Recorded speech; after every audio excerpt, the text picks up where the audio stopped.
Jadi korban ini korban di seluruh dunia atau hanya untuk Indonesia, Mayang? Kalau saya bilang itu di beberapa daerah di Asia ya mungkin lebih tepatnya, karena saya kan waktu itu melihat memang dari Indonesia cukup banyak karena dia tuh seperti semacam distrik, seperti penjara lebih tepatnya ya Bang. Jadi itu adalah sebuah area dengan beton setinggi 2 meter, pagarnya, ada kawat durinya di atas, kemudian di dalamnya itu ada bangunan kantor, ada bangunan mes.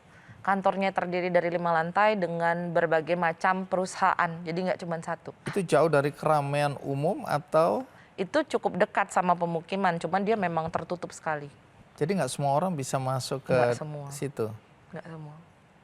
Polisi, tentara nggak tahu itu tempat?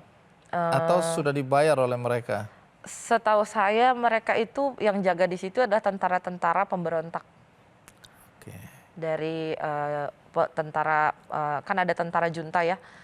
Nah, mereka itu adalah pemberontak dari junta itu. Baik, jadi selama bekerja itu kalian nggak bisa keluar begitu aja gitu? Nggak boleh sama sekali. Handphone boleh pegang handphone? Tidak, handphone kita ditahan. Saat itu mungkin beberapa hari setelah sampai langsung disuruh kumpulkan. Paspor kita pun ditahan dengan alasan katanya mau dicap. Terus handphone juga katanya nanti dibalikan setelah kerja dan itu nggak pernah mereka kembalikan. Nah Mayang, teman-teman yang dari Indonesia ini pekerjaannya khusus untuk merayu, membujuk, menipu orang-orang Indonesia saja atau? Kebetulan kita itu bukan orang Indonesia sih Bang, orang Amerika. Awalnya kita Kanada dan Amerika, tapi terakhir-terakhir itu Amerika. Jadi bahasa Inggris? Yes, bahasa Inggris. Betul. Tapi kalian kan belum pernah ke Kanada, belum pernah ke Amerika, bagaimana kalian mendeskripsikan? Googling. Itu untuk orang Amerika? Ya. Atau untuk menipu orang Asia dengan alasan kalian ini sebenarnya orang Amerika? Untuk menipu orang Amerika, karena jadi penipuan ini setelah berjalan, kita baru tahu dia investasi kripto. Oke. Jadi waktu itu beberapa daerah kan tidak memperbolehkan kripto ya Bang. Nah, salah satu yang masih bebas itu adalah Amerika. Jadi itu pasar mereka. Ada yang kena juga? Ada yang kena juga. Tapi kita hanya sampai mendapatkan nomor telepon saja. Gitu. Tidak sampai? Tidak sampai menipunya, untuk menipu uangnya secara langsung. Kita hanya sampai nomor kontak dan nanti akan diteruskan oleh tim dari Tiongkok. Oh, jadi pembagian tugas Ya. seperti itu. Selama bekerja tidak boleh pegang HP, kemudian dibatasin geraknya dan seterusnya dan seterusnya. Kenapa harus disiksa ya? Jadi awal saya datang ke sana tuh 2 minggu pertama saya sudah melihat penyiksaan kan Bang. Di situ saya sudah bilang saya ingin pulang karena saya melihat mereka menyiksa orang Tiongkok itu, kita disuruh lihat Bang. Kita tuh nggak boleh keluar. Dan saat mereka mau menyiksa itu mereka akan setel musik kencang-kencang dan mereka membabi buta pukul orang itu dengan satu orang leader itu bisa pegang 2 setruman, ada 4 orang leader, itu semua menyetrum 1 orang. Kesalahannya apa sampai harus dihukum seperti itu? Misalnya dia lupa posting, simple. Hanya karena lupa Ya, posting? lupa posting, kemudian dia tidak dapat klien, kemudian dia salah chat, kadang kan karena kan mereka pakai translate ya. Jadi kadang-kadang itu yang terkirim bahasa Chinese-nya. Karena mereka kan pakai bahasa Chinese yang ditranslate langsung gitu. Nah itu terkirim, wah bisa kena Bang. Pipa paralon segede-gede gini, itu 1 orang pegang 2, 3, pecah di mana-mana itu sampai, waduh anak orang udah mau mati Bang. Pipa itu ya? Pipa, mereka pakai bambu, pakai setruman. Terakhir yang paling, aduh maaf saya kalau ingat itu kembali itu karena terakhir-terakhir itu sejak pindah ke Miyawadi, hampir setiap minggu mereka menyiksa orang. Dan kita harus lihat dengan mereka suka bilang bahwa, you lihat ya, kalau you melakukan kesalahan, you mau diginiin gitu. Kalau enggak, you I tanam tuh maksud mereka kubur. I tanam you di sini, jasad you tidak akan pernah bisa pulang ke keluarga gitu. Terus. Jadi kalian bekerja dalam ketakutan ya, mencekam ya. Itu ya? Kalau saya bilang itu selalu saya bilang itu survival mode ya. Jadi kita terpaksa melakukan itu untuk selamat gitu, tidak dihukum karena kita ketiduran aja disetrum Bang. Ketiduran disetrum, kita by the way kita kerja 18 jam.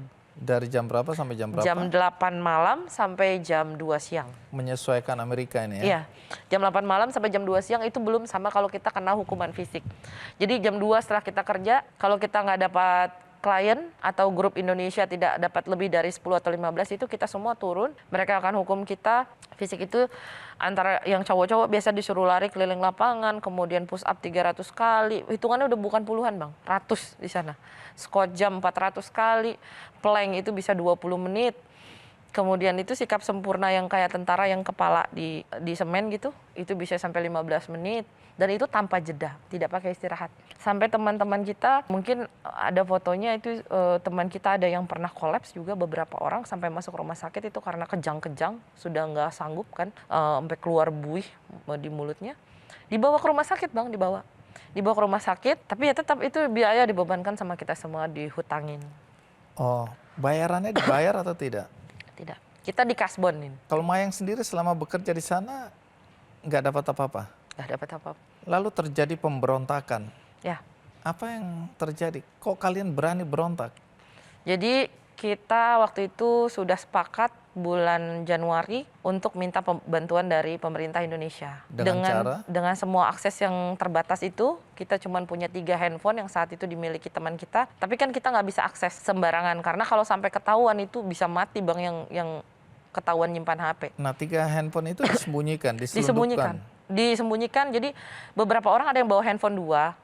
Jadi mereka kasih 1 yang mau disimpan, yang disimpan sama perusahaan, 1 mereka simpan. Nggak ada penggeledahan apa segala macam begitu? Mereka tuh kadang-kadang ngegeledah. Cuman saya nggak tahu gimana teman-teman yang lain itu menyimpan. Pokoknya ada 3 handphone yang selamat ya, lah. 3 handphone yang selamat itu terakhir yang menyelamatkan kami saat disekap. Jadi kami mulai mapping lokasi karena kami tidak tahu saat itu kami di mana. Mapping lokasi kurang lebih 1 bulan. Kami sembunyi-sembunyi telepon keluarga. Salah satunya Ibu Nur Haida, pelapor kami itu, untuk membantu kami melaporkan ke pemerintah Indonesia waktu itu, ke Kemenlu, KBRI, waktu itu semuanya minta tolong untuk segera menyelamatkan kami karena kondisinya sudah tidak kondusif gitu. Sudah banyak sekali teman kami yang terkena siksaan gitu kan, dan mereka sudah mulai mengancam untuk menjual kami gitu. Oh, jadi ini tenaga kerja yang bisa diperjualbelikan ya? Ya, dan ancaman mereka itu, Bang, selalu menjual ke tempat jual beli organ.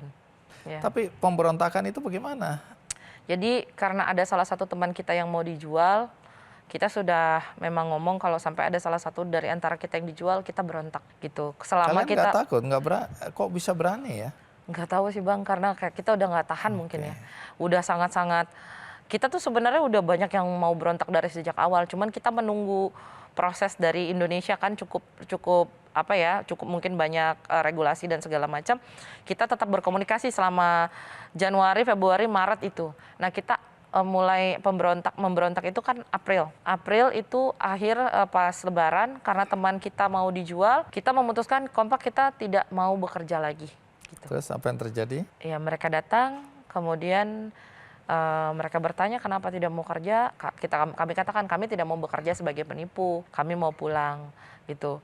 Yang marah-marah ya, ada salah satu manajer kita, Max, itu dia marah-marah. Kemudian saya waktu itu yang juga sempat ngomong, saya dipanggil keluar, ada bersama 3 orang lain lagi, saya, Novi, dan Bayu waktu itu, diomonginnya mau ajak ngobrol. Begitu sampai di luar, kita dibawa ke tempat sekap pertama kali, karena kita dipikir provokator yang pertama, membuat orang-orang ini berontak. Tempat sekap itu artinya di ruangan? Jadi kalau tempat sekap itu dia di tempat penjagaan pos tentara itu, di belakangnya. Jadi ini kelompok ini atau sindikat ini orang apa sebenarnya pemimpinnya atau organisasinya? Orang Tiongkok.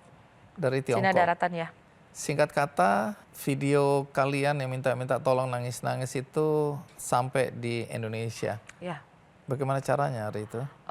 Kami akhirnya dengan segala keterbatasan itu ngerekam. Akhirnya kami apapun yang terjadi kirimlah, kita pokoknya kita mau kita untuk selamat dari sini. Kalau memang viral adalah jalan untuk bisa bikin untuk nyelamatin kita, nggak masalah gitu. Jadi kita kirim video kita tanpa ada sensor sama sekali. Dan kami tuh sebenarnya sama sekali nggak tahu bagaimanakah keberlanjutan video itu. Dan sampai akhirnya waktu itu dibantu sama Mas Uya di podcastnya, Mas Uya Kuya, dibantu naikin berita kita. Kemudian juga kita sempat dibantu SBMI juga. Waktu itu ada LPSK juga yang bantu kita. Jadi mereka melapor gitu ya ke Barreskrim dan lain-lain. Akhirnya sampai kita itu dan dinotis sama Presiden Jokowi waktu itu. beliau langsung suruh untuk evakuasi dan akhirnya disitulah mungkin sepertinya sudah mulai bergerak lah teman-teman atau pemerintah ini dari belakang kita nggak tahu ya operasi senyap memang katanya tapi kita di sana setiap detik setiap menit kita itu kita Nyawa terancam. ya nyawa kita terancam karena kita setiap detik setiap menit kita selalu diancam kita selalu dihukum setiap mereka datang itu kita udah kayak orang ketakutan. Jadi mereka udah bawa setruman, mereka bawa pipa, mereka bawa cambuk gitu. Siapa aja yang mereka mau setrum. Siapa aja yang mereka Mayang mau pukul. pernah disetrum? Pernah. Berapa kali? 3 kali. Waktu itu masih belum berontak waktu itu. Masih karena nggak dapat klien. Akhirnya diselamatkan ya? Ya akhirnya diselamatkan. Ya waktu itu teman kita yang sudah. Yang datang yang menyelamatkan itu dari KBRI itu, atau? KBRI, tapi dibantu sama mitra lokal waktu itu. KBRI. Mitra lokal itu polisi atau LSM, NGO? Saya atau? kurang jelas juga. Okay. Cuman waktu itu yang datang memang utusan dari KBRI, terus Kemenlu juga sepertinya. Terus kita sempat berkoordinasi sama pihak dari Kemenlu juga. Kemudian kita dijemput itu hari dimana saat kita 1 jam lagi kita mau dijual itu. Setelah ketahuan itu, apakah kemudian orang-orang itu ditangkap atau tidak jelas? Kalau untuk itu orang-orang yang ada di sana, saya nggak tahu karena kan katanya kalau di luar kan itu ke hukum internasional ya Bang ya, katanya ya harus dengan Interpol. Tapi pada saat itu Barreskrim sudah menangkap tersangka yang di Indo. Jadi agen yang menyalurkan kalian, kamu dan temanmu itu ditangkap di sini? Iya, jadi saat penyelamatan atas kita. Atas laporan kita. Oke. Jadi Mayang sekarang pakai masker ini dalam kaitan ada di bawah perlindungan dari LPSK, betul. Oke, dalam kasus itu. Ya. Jadi kasusnya sedang diproses. Saat ini kasus sedang berjalan, walaupun ya dari kita pulang Mei ya, kita baru sidang keberapa, ya diharapkan mudah-mudahan. Saya berharap ini perhatian pemerintah karena kerugian yang dialami korban TPPO ini Bang, nggak cuma materi saja, tapi non materi itu sangat besar. Gitu. Jadi, aduh maaf. Apa dampak yang kamu rasakan dari kasus ini? Selain kami pulang tidak bawa apa-apa, barang kami banyak yang hilang, trauma kami paling besar. Jadi merasa sudah tidak bisa kembali dan disiksa melihat penyiksaan begitu banyak. Saya dan teman-teman yang lain itu bahkan beberapa ada yang trauma ngelihat, maaf ya, bukan kita rasis, orang Tiongkok. Ada yang trauma dengar lagu, kayak saya kalau dengar lagu suara kenceng banget itu saya kayak mau lari. Sampai sekarang saya masih ngalamin gangguan tidur. Jadi trauma kita di masyarakat pun kita sekarang ini cukup sulit untuk mencari pekerjaan karena kita punya trauma terhadap, kita punya trust issue tuh gede banget kan.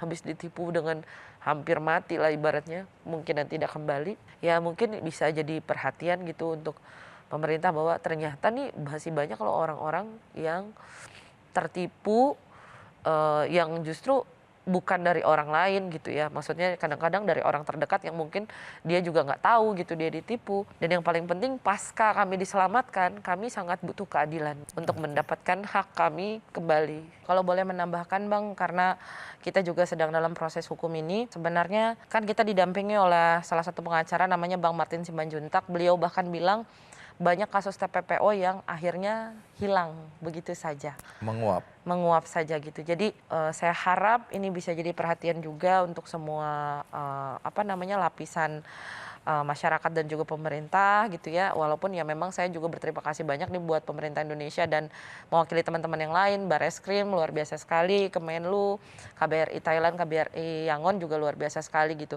Cuman pasca kami diselamatkan, itu kehidupan justru juga lebih berat untuk kami kalau kami tidak memperjuangkan hak kami terhadap para tersangka ini. Dan ternyata banyak sekali kasus di luar sana, bahkan ada beberapa orang DM saya secara pribadi yang sampai saat ini masih terjerat hutang karena mereka harus membayar sekian ratus juta untuk selamat, tapi mereka tidak mendapatkan kembali hak mereka gitu. Jadi ya mudah-mudahan ini bisa menjadi perhatian untuk semuanya, terutama pemerintah dan juga jajaran pemerintahan Indonesia gitu, bahwa ini 2023 masih terjadi Bang. Baik. Masih terjadi. Terima kasih Mayang. Ya. Dua agent intelijen yang menyamar, kemudian menyampaikan pesan ke Yamin Labuso ini untuk lari, kemudian dijemput. Nah, dua agent itu kemudian tercium, dibunuh.